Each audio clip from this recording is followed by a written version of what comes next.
Friends, today's lecture is our lecture number 3. Okay, and today we'll start the discussion from November 2019 suggested answer. I hope you are ready with your printed copy of notes, pen, rough pages and calculator, right? I hope you are ready. Let's go. Question 1, compulsory question. This question is again a case study. So naturally I will skip it, you will read it on your own. This case study is on not-for-profit organization, right? Not-for-profit organization, case studies of a hospital. So you can read the case study and the answer at your leisure time. I won't waste your time here. We'll go to practical questions actually, as we have planned that we'll discuss the practical questions if there is any difficulty. Case study is basically essay writing. Yeah, let's go to question number 2. Question number 2 from November 19 examination. I hope you are on page number 29, my dear friends. Oh, page number 34, sorry. Right, you are on page 34 now. Okay, I'll read out the question. Pixel Limited is a toy manufacturing company. It sells toys through its own retail outlets. It purchases materials needed to manufacture toys from a number of different suppliers. Recently, due to the entry of few reputed foreign brands in the toy market, and particularly in the segment in which Pixel Limited is doing the business, it is facing a threat to operate profitably. Each toy requires 4 kg of material at rupees 19 per kg. 19 per kg is the price and 4 kg is the standard quantity for each toy. And 5% of all the material supplied by the supplier are found to be substandard. Substandard means of low quality, which is not usable quality. It means you can treat 5% as a loss. 5% of the material supplied by the supplier. Labor hour required for each toy is 0.4 hour at rupees 120 per hour. 0.4 hour for 1 unit and the rate of labor is 120 per hour. Market research has determined that the selling price will be rupees 240 per toy. Selling price is 240 per toy. The company requires a profit margin of 15%, but 15% of selling price, please remember. They want a profit margin of 15% of selling price. Expected demand for the toy in the coming year will be 50,000 toys. The demand in the coming year will be 50,000 toys. Sales and variable overheads per unit. Overheads are given per unit. For the 4 quarters of the year will be as follows. So let us check the data given in the question. Particulars quarter 1, quarter 2, quarter 3 and quarter 4. Sales is given in units, please remember. Sales is in units, 7,500, 9,000 units, 15,500 and 18,000 units. You will notice the sale of quarter 3 and 4 is higher because of the festival season. Right? So there is some festival season and variable overheads per unit are given. So variable overheads are given different for different quarters. It is 22, 22, 24 and 25. See, variable overheads are given here. Material cost is given up, that is 4 kg of material is required at 19 rupees per kg. Labor cost, for labor cost they have given you the hours, 0.4 hours per unit and 120 per hour, and selling price is given. And in raw material there is a 5% loss due to substandard quality of material supplied by the supplier. Okay, let's go ahead. The fixed overheads are expected to be 6,25,000 for each quarter. Right, this overheads are, though these overheads are not relevant for decision making, but will be relevant for calculation of profit if they ask you to calculate the profit. And this 6,25,000 is for each quarter. Now the production manager has decided to produce 12,500 units in each quarter. 12,500 units per quarter. Inventory holding cost, we call it as carrying cost of inventory, that is inventory holding cost, will be rupees 18 per unit of average inventory per quarter. Inventory carrying cost or holding cost, because it occupies the space and the money gets blocked, that carrying cost of inventory is 18 for 1 unit of average inventory, and this cost is not per annum, this is per quarter. Inventory holding costs are not included in the above. It means the above cost which is given for material, labor and variable overheads, that cost doesn't include the inventory holding cost. It means we have to take the inventory holding cost as a separate element of cost. So we'll take it separately. It is not given above. Now normal production capacity per quarter is 15,000 toys. This is normal capacity. So your machinery has a capacity to produce 15,000 toys per quarter. The company can produce further up to 6,000 units per quarter by resorting to overtime working. If you work overtime, you can produce further 6,000, means 15,000 in normal capacity plus 6,000 more. So it means you can produce maximum 21,000, 15,000 plus 6,000, 21,000 units in a quarter. But to produce additional 6,000 units, you have to work overtime. And overtime wages will be at 150% of normal wage rate. Overtime wages will be 150% of normal wage rate. So that extra 50% which you pay, see, normal wage rate into 100% will be same normal wage rate. Anything multiplied by 100% doesn't change. But that extra 50% which you are paying is called overtime premium. Extra payment of 50% is called overtime premium. And assume zero opening inventory. Opening stock is assumed to be zero.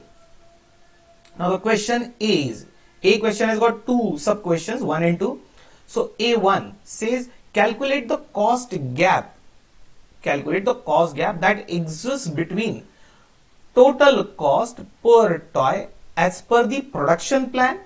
Production plan is the plan which production manager has prepared already, and the target cost per toy.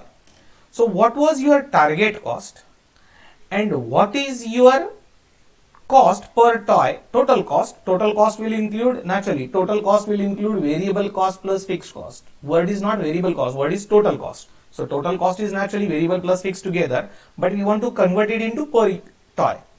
So we'll calculate the, as per the existing plan, we will calculate the total cost per toy and we'll compare it with the target cost per toy and we'll find out the cost gap. That is question 1. I think question 2 we'll read later on. Okay, and we also will see later. Let's go one by one. Now just have a quick look at the question. We'll first discuss the question because understanding of the question is always important in costing. What is asked and what we'll have to do and how we will go. So just go through the question again. The first part is telling you to calculate the cost gap between target cost and the present cost as per the present production plan.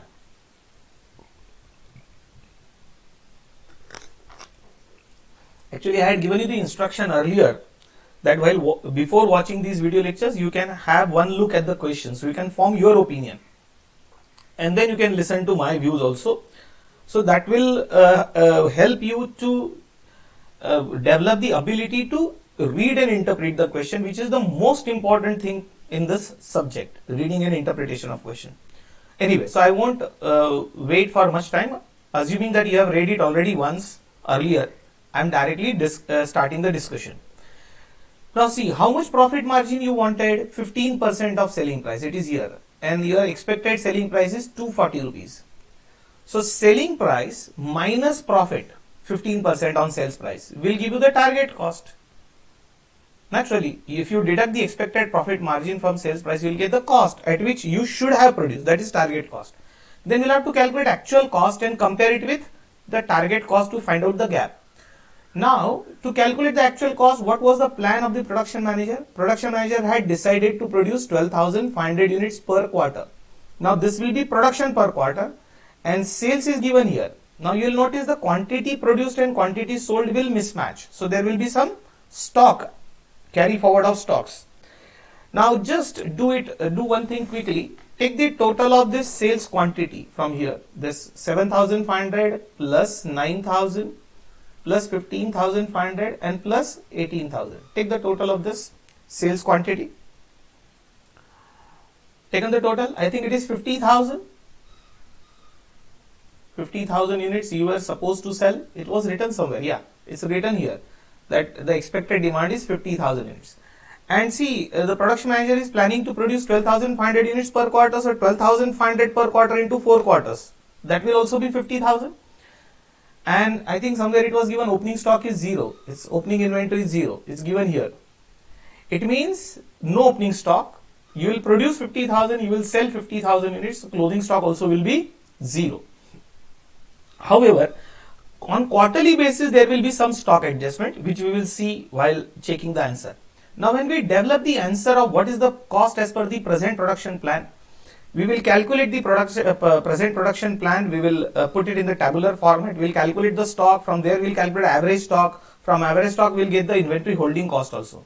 And other than that, we'll have to take the material cost, labor cost, and variable overheads cost, plus fixed cost is fixed per quarter. And we will be able to get the current cost, and then we will be able to see the cost gap. Now, calculations are already done, so I'll explain it from there. Keep the question or data in front of you. Okay. I'm moving to the answer now. Of first part only, A1. We are discussing this part, A1. See, calculation of target cost. For how many marks this question was? This was for 9 marks. Very good. According to me, this is bonus. Selling price minus profit. So 240 rupees is the selling price, and 15% of selling price only is the expected profit margin. So 240 minus 15% on calculator, you will get 204 target cost. So at least 1 or 2 marks reserved for target cost is over. Now let's go further. Check calculation of cost as per present production plan. At present, production manager has decided to produce 12,500 units in each quarter, irrespective of sales. This production is within normal capacity of 15,000 toys per quarter. If you remember, normal capacity is 15,000 toys, and extra 6,000 can be produced using overtime.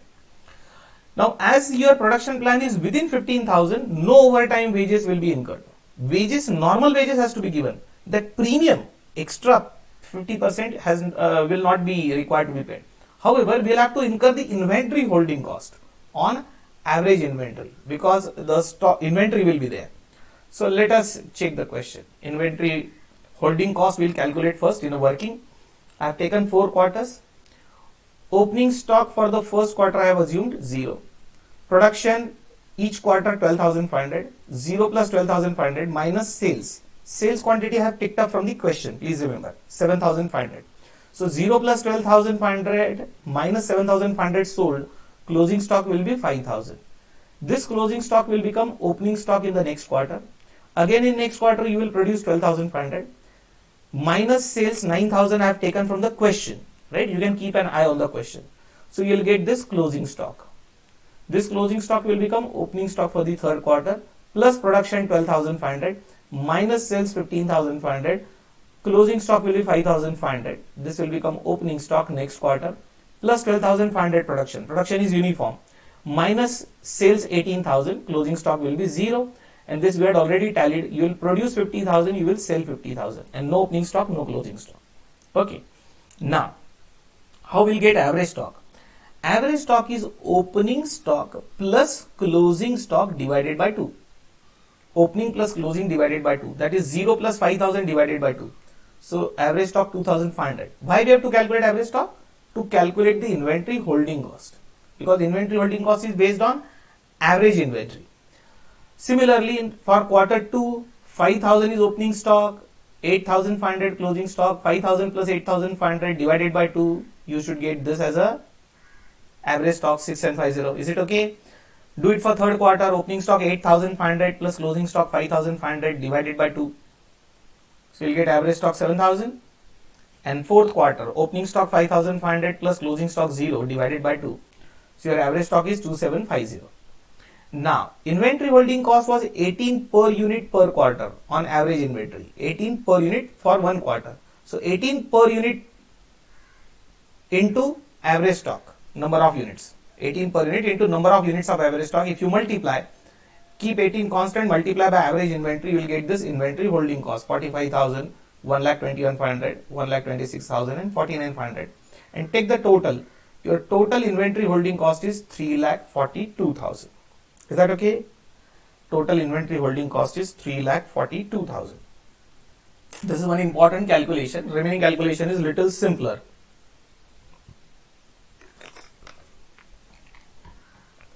Now let us calculate the production cost. We have already calculated target cost above. So this is our target cost 204. Now let us see what will be the cost as per the present production plan. First, let us take cost of raw material. Each unit requires 4 kg of raw material. You can refer the question into 19 per kg. So 4 kg into rupees 19 per kg is the material required for 1 unit. Now I have done this adjustment into 100 upon 95. Now why it was done? Because 5% of the incoming material is of substandard quality. So that is a loss to you. It means if you purchase material worth rupees 100, 5% will get lost. So you can use only material worth 95% will get 95 rupees will get consumed in the production. It means to consume 95 you will have to buy and pay for 100. For 95 you have to pay for 100. Then for 4 into 19 what you can do? So either divide it by 95% or into 100 upon 95 you do. So that 5% loss adjustment is done. So if you do into 100 upon 95, it itself means divided by 95%. Using or cross multiplication also you can do. For 95 you have to pay 100. So for 4 kg into 19 how much? So you will get 80 per unit. 80 per unit of output now. And 80 per unit into 50,000 units for entire year. So 80 per unit into 50,000 units you will get 40 lakhs is the material cost for entire production, annual production. Now we move to labor cost. 0.4 hours into rupees 120 per hour. So you will get 48 per unit. 48 per unit into 50,000 units. You will get 24 lakhs. Now variable overheads were different for different quarters. Now we had decided to produce 12,500 units every quarter. So 12,500 units for quarter 1 into 22 rupees per unit. Then 12,500 units for quarter 2 into again 22 per unit. This was given in the question. Okay, you can refer the question. Then 12,500 units for third quarter into 24 rupees and 12,500 units into 25 rupees. That is what is given in the question. So we can't help. Generally variable cost per unit remains constant, but it was given different for different quarters. So multiply all 4 of them and take the memory plus. So 12,500 into 22 again 12,500 into 22, 12,500 into 24 and 12,500 into 25. Memory plus 4 times and recall memory will be 11,62,500. Now we go to fixed overheads because you have to calculate total cost. The question is asking you to calculate total cost. Fixed overheads are 6,25,000 per quarter into 4 quarters. So you will get 25 lakhs. Okay. And these costs, that is material, labor, variable and fixed overheads, doesn't include the inventory holding cost that was written in the question. So inventory holding cost we have to take separately. So this 3,42,000 is taken here. That is why we did that working. 3,42,000 was not included in these costs, above costs. So that will be taken separately. And now if you take the grand total, that is total of everything, material, labor, variable, fixed overheads, I think your total cost comes to 1,04,04,500. Calculation part you can check, there is no problem. But this is the cost of 1 year, and in 1 year you will be producing 50,000 units. So if this 1,04,04,500 is divided by 50,000 units, do this calculation because question is asking you to calculate cost per unit. So your cost per unit comes to 208.09. Whereas our target cost was, if you check here, our target cost was 204. So difference or gap they wanted us to calculate, the cost gap. So 208.09 is the cost as per the plan, minus 204 is the target cost. So gap is 4.09 per unit. This gap has to be reduced if you want to achieve the target cost. Is this part clear? First part of the question, then we will move to the second part.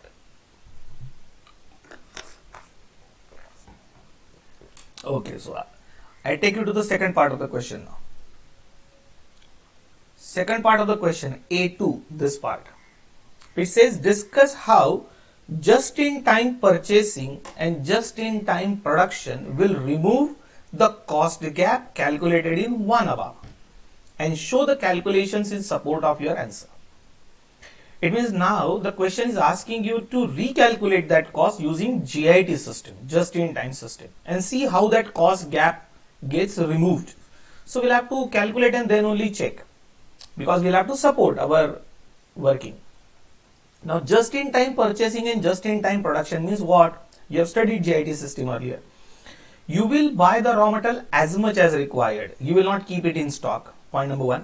Second number, just-in-time production means you will produce as much as you can sell. So now our production plan will match with sales quantity. So whatever is quarterly sales will be equal to quarterly production. Now see in the question, this is your quarterly sales, these 4 quantities. We will produce also this much. Like in quarter 1 we will produce 7,500 only. and we'll sell 7,500. Please remember, there won't be any stock left. In JIT system, there won't be any stock. In quarter 2, we'll produce 9,000, we'll sell 9,000. In quarter 3, we'll produce 15,500, we'll sell 15,500. Now, as there is no stock, please remember, there will not be any inventory holding cost. So, inventory holding cost will become 0. But what will happen? Please remember, our normal production capacity is to produce 12,500 units. It's written here, where it is, no, it is 15,000 units, I think it is. Normal production capacity is 15,000 toys. And above 15,000, we have to pay 50% extra to the worker, because we have to pay them at the rate of 150% of normal wages. Now, what will happen here? 15,500 units you will produce, out of which 15,000 units you can produce in normal capacity, but 500 units you'll have to produce using overtime working. So you'll have to pay overtime wages extra 50%. That is overtime premium. And here, out of 18,000, 15,000 we will produce in normal capacity. So extra 3,000 units we'll have to produce in overtime. So your overtime premium calculation will increase. Are you getting that? And inventory holding cost will be saved. And we'll see the revised cost again. So let's go to that answer now. This is the answer. Calculation of cost as per JIT system. I have written here. You will not find such kind of notes written in the institute's answer. Please remember. Under JIT system, we will produce only as much as we can sell. Similarly, we will purchase the raw material only as much as required for production. Under JIT, we won't carry any stock of finished goods, hence there will be no inventory holding cost. However, we have to incur the overtime wages beyond the normal capacity of 15,000 toys per quarter. And under JIT, sales quantity is equal to production quantity for each quarter. Now, one working is saved. Which working is saved? Inventory holding cost working is saved. Now, let us go to the production cost. Check. Cost of raw material, 4 kg into 19 per kg into that 100 upon 95 to accommodate that 5% substandard quality material. That is 5% loss on purchase material. So this 80 per unit will remain unchanged. 80 per unit into 50,000 units produced, same 40 lakh. Here there is no change. Again, labor 0.4 per hour into 120 per hour. Your labor cost per unit of output is 48. 48 into 50,000 units, 24 lakh. These two figures have not changed. Now, overtime premium we will take. Please remember, here in 48 rupees when I took it 48 for entire 50,000 units. It means I have considered the normal wages of entire production of 50,000 units. Please remember, I have taken that 100% wages or normal wages for entire production. Now I have to take only extra 50% wages, that is overtime premium. That will be payable only in quarter 3 and 4. So check overtime premium only. Because a question will again arise in your mind, I am taking only 50% extra. So you will say, why not 150%? Please remember, original wages are already considered for entire production. I am taking extra 50% only. That is called premium amount. Quarter 3, 15,500 minus 500 units. So extra were 500 units. 500 units into 24. Now from where I got 24? 48 rupees per unit into 50% extra. So 50% extra I am only taking now. 24 rupees. Okay, and how much total wages we have considered? 48 per unit plus extra 24. 48 per unit is considered for entire 50,000 units, right? And I am taking only extra 50% now for additional units produced in overtime. So into 24, this 24 rupees is 50% extra. That is 12,000 overtime premium you have to pay in quarter 3, and quarter 4, 18,000 minus 15,000 which we had discussed into again that 50% extra 24 rupees. This is 72,000. And this total 84,000 is your overtime premium only. Now variable overheads. Variable overheads are different for different quarters. And now our production is equal to sales. So sales quantity which is equal to production quantity into 22 per unit, 9,000 into 22, 15,500 into 24 and 18,000 into 25. Per unit cost is given in the question into number of units. This cost total comes to 11,85,000. And fixed storage will remain same, that is 6,25,000 per quarter into 4 quarters. That is, this is the fixed storage. If you take the total of all this, and there is no inventory holding cost. So the revised total cost comes to 1,169,000. 1,169,000 divided by 50,000 units produced. And now the cost comes to 203.38. and this cost is below our target cost of 204. It means we could achieve the target cost, right? We are below the target cost, which is good.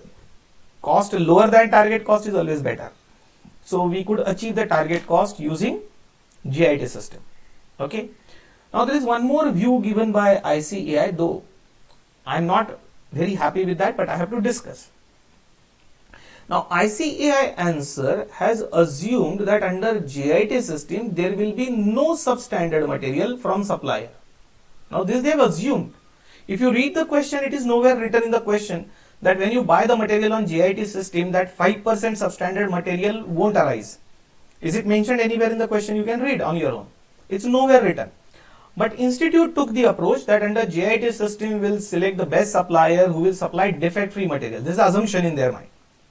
So which means our supplier will supply the best quality raw material, and hence the adjustment of 5% substandard material will not be required. This is the assumption of the institute. And in such case, material cost per unit will be only 4 into 19 rupees per kg, that is 76 per unit of output. So that adjustment of into 100 upon 95 is not required as per institute's view. So your cost will further reduce. We have taken 80 per unit, if you remember. Instead of this 76, we have taken 80 because we have done this adjustment. Institute didn't do that adjustment by making their own assumption that under GIT the material will be defect free. So this will result into further saving. How much you will save? 4 per unit of output you will save. Instead of 80, if you take 76, you will save 4 rupees per unit on 50,000 units. So 2 lakh rupees will get saved. So your cost will reduce further by 2 lakh rupees. So this 1 crore 1 lakh 69,000, this 1 crore 1 lakh 69,000 minus 2 lakh saving, because of that 5% loss won't arise. So your cost can become 99 lakh 69,000, and then divided by 50,000 units, the cost will be further lower. This is another view, but according to me, you have to write an assumption if you take this view. Now I have written my note. As the question is completely silent about such a saving under GIT system, I have preferred to calculate it by ignoring that saving of 2 lakh, right? And ICAI has considered both the views as correct. It means if you ignore the saving, still it is okay. And if you consider the saving of 2 lakh, still it is okay. ICAI will give you the marks for both the approaches, because ICAI suggested answer gives both the approaches for examiner to check. Okay. I prefer first approach, right? That is this one, which I have solved 80 per unit instead of 76 per unit of output. And let's check what is the third part of the question, that is B part. B part says explain how implementation of GIT production system can be a major source of competitive advantage and success of the company. So again a theory question for 4 marks, that how GIT system will help you to stay ahead of the competitors and will lead to success. That is theory answer which you can read, right? It's written here, theory answer, so you can go through it on your own. I'm moving ahead. Question number 3. Question number 3.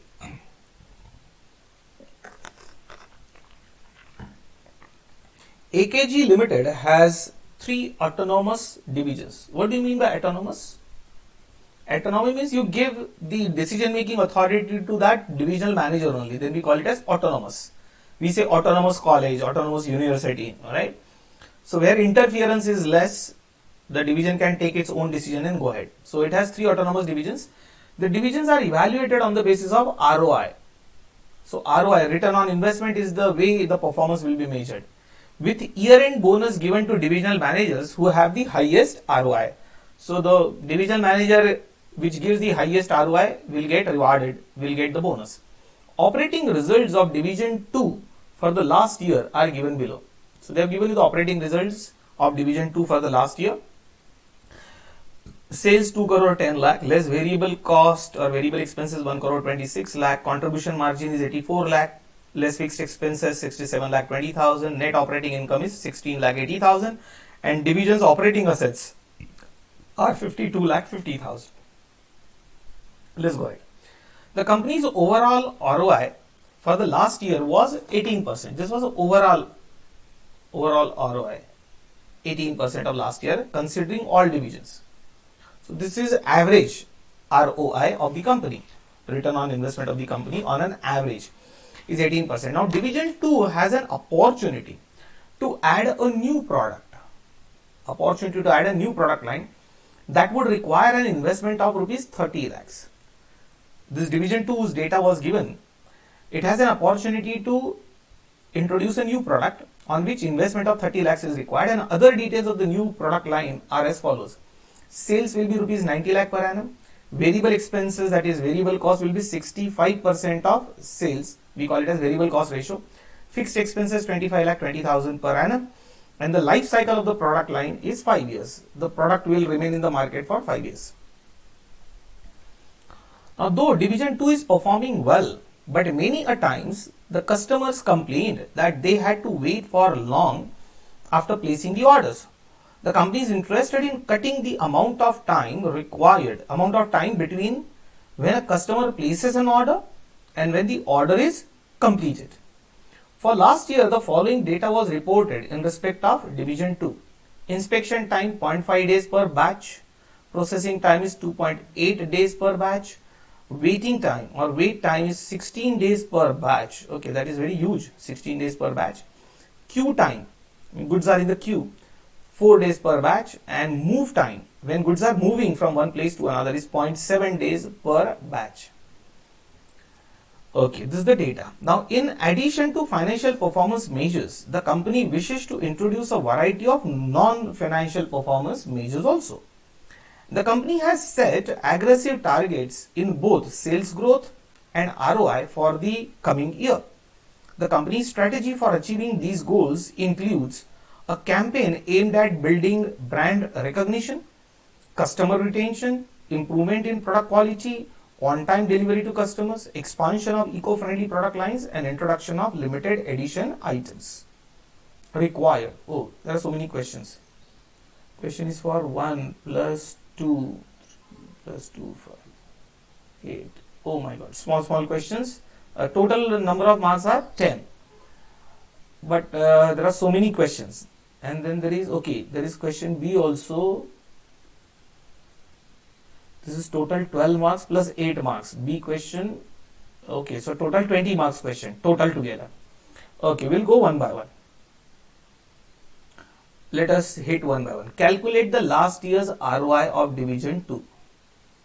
Okay, very simple question. Last year's ROI of division 2. How to get it? Actually, you don't need my help. I'm going eat slowly, digest properly policy. Right? So, we'll discuss one and we'll discuss the solution. Check this operating income divided by this assets, means profit divided by investment. Check what is the ROI. That is 16 lakh 80,000. Divided by 52 lakh 50,000 into 100. I think 32%. So for 1 mark ROI, just let us take the answer. Yes, this is 32%. Now what is the second part of the question? Let's go one by one. So this is started. Second says, discuss whether the manager of division 2 would accept or reject the new product line if it takes his decision based solely on division's ROI. Okay, if his decision is based only on ROI, will he accept or reject the offer of new product line? So I'll take you back to the question. Check, this is the data of new product line. Now what you do, from 90 lakhs sales, deduct 65 lakhs variable cost. This is the data. 90 lakhs sales, deduct the variable cost 65%. You will get contribution, and from contribution deduct the fixed cost. You will get profit. Calculate that profit, and that profit divided by this investment 30 lakhs. Now I am assuming that this fixed cost includes the depreciation on this investment. Actually, investment could be investment in fixed assets plus working capital, so we don't know. But whatever is the fixed asset investment, on that depreciation is considered here. That is what I am assuming already. So, because they have not said fixed cost excluding depreciation. So, it includes everything. Let us assume. So, calculate contribution minus fixed cost. You will get profit. Profit divided by 30 lakhs into 100. Check what is the new ROI. Calculated the new ROI for this question. How much it comes to? It must be printed here. Right. This sales minus variable cost, contribution minus fixed cost, and this is controllable profit, that is which is in the control of that division, and divided by investment. So it comes to 21%. Okay, now without going further, this is first calculation of ROI. Now will this divisional manager accept this proposal or not? So you have to think about it, your opinion. Now please remember, he won't accept this. Why? Because his existing ROI is 32%. If on additional investment the ROI is 21%, the average ROI of division 2 will reduce. Please try to understand, average return on investment will go down because the new product line will generate lesser return than the earlier returns. Now you will say that what is 18%? 18% return was overall for the entire company. But division 2 is doing better and division 2 ROI will go down. Average ROI, the working is given here. Check. The manager of division 2 would be unwilling to invest additional 30 lakhs because this would decrease the division 2's ROI from existing 32%, it will go down to 28%. Now how 28% is calculated? It is weighted average ROI. See, this profit earlier you were earning, fresh profit 6,30,000 you will earn additional, right? 16,80,000 original plus additional profit divided by, this is divided by sign, original investment plus additional investment. So total returns divided by total investment into 100, you will notice this is called weighted average ROI. It will go down from 32% to 28%. And divisional manager's bonus is lying in the ROI maximization. So as the ROI of division 2 will go down, he will be reluctant to invest. Okay, that is the answer of second part of the question. Now let's go to third part of the question, this one. Advise how residual income approach can be used as an alternative financial measure for evaluation of managerial performance in the best interest of the company. So they want you to switch over from ROI approach to residual income approach. You know residual income is income minus cost of capital. Now they have not given you specifically cost of capital, but what we will do, as the question says overall return of all divisions is 18%.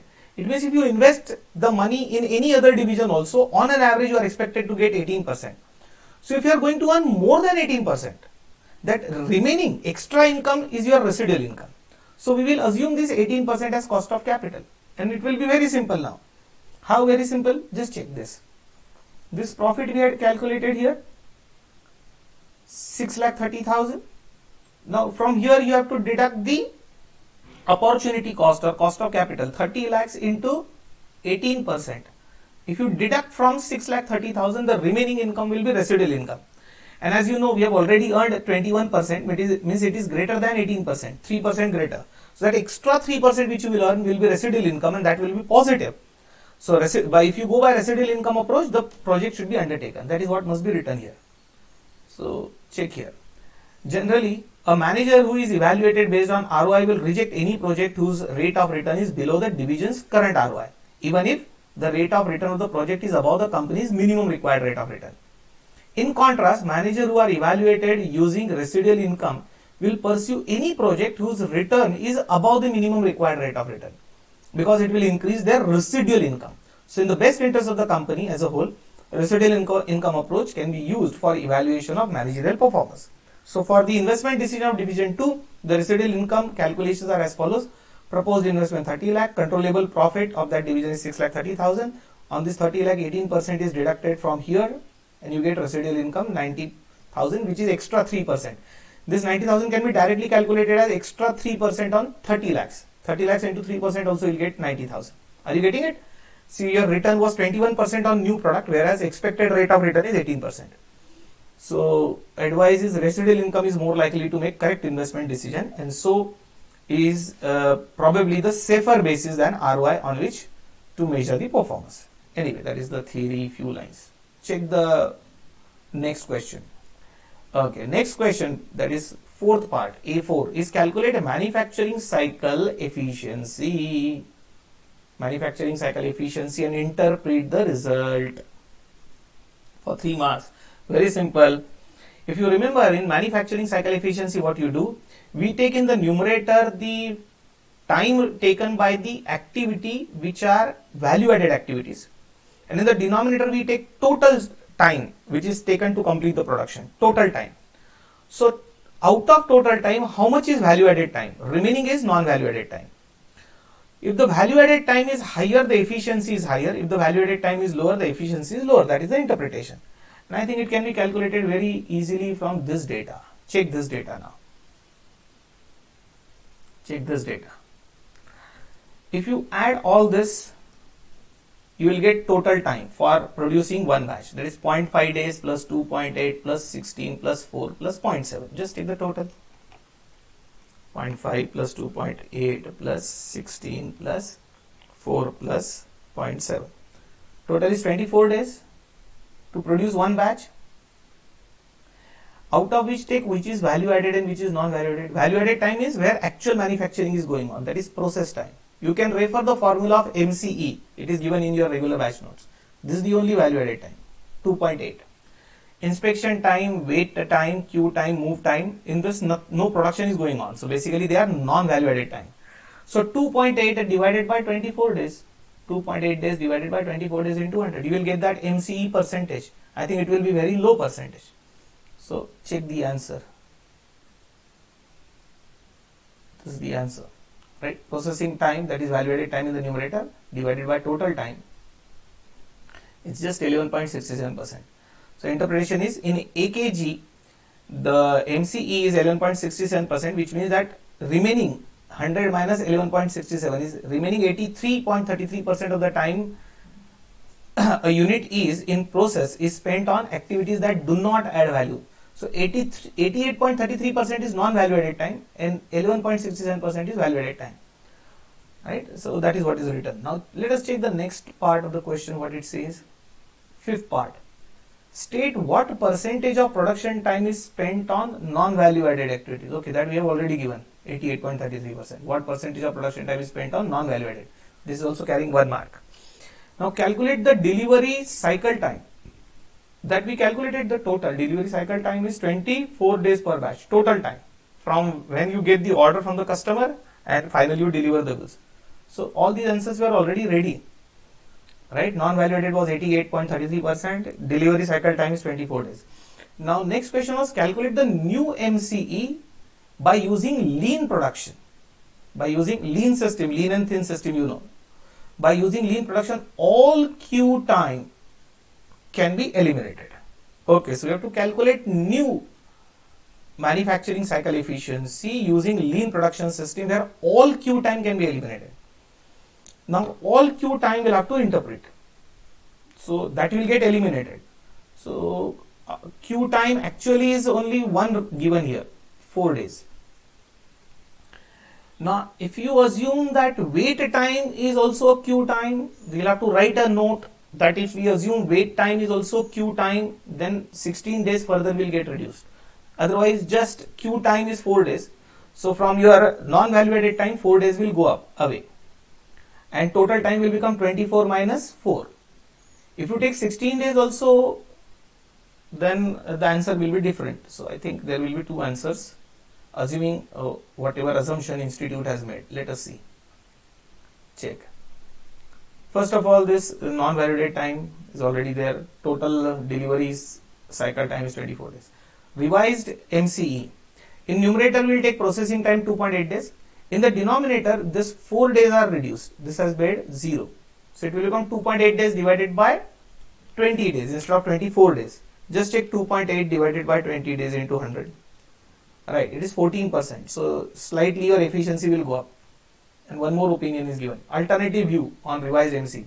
If we assume that wait time of 16 days is also removed by lean production system, that is in queue time, you can remove 16 days also. Then the calculation shall be in the denominator, you will get total time as 0.5 plus 2.8 plus 0.7. 2 things have gone there. 4 days have gone and this 16 days have gone. 4 days queue time was given and waiting time if also assumed to be removed by lean system. So denominator was earlier 24 days. This 20 days gone. So denominator is only 4 days now and 2.8 out of 4 days. So your efficiency will sharply increase. 2.8 days divided by 4 days into 100. So it will go to 70%. So you can give 2 answers, 70% and 14% to be on safer side by writing a note. Are you getting it? So institute will give you the marks for either of the answer. Now what was the next question? B part. Check what B part says. Based on the above information and using strategy map, tabulate two objectives and two measures for each perspective across the 4 dimensions of a balanced scorecard. Okay, so here they want balanced scorecard. In balanced scorecard, we divide it in 4 perspectives, if you remember. The perspectives are financial perspective, customer perspective, right? Internal growth perspective and learning perspective, right? So there are 4 perspectives. Under each perspective, you'll have to give the objectives, and under each objective, you will give the measure, how you will measure the performance for that objective.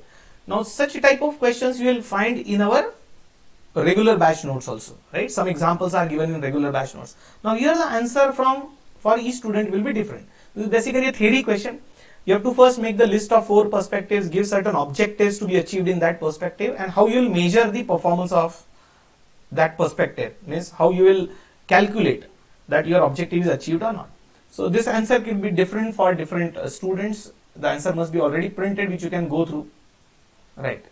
There are financial perspective, customer perspective, internal perspective, and learning and innovation perspective. Some objectives are written, some measures are written, and a note is also written. Any logically correct answer is valid in the above case, right? Any logically, because everybody's answer will be different here.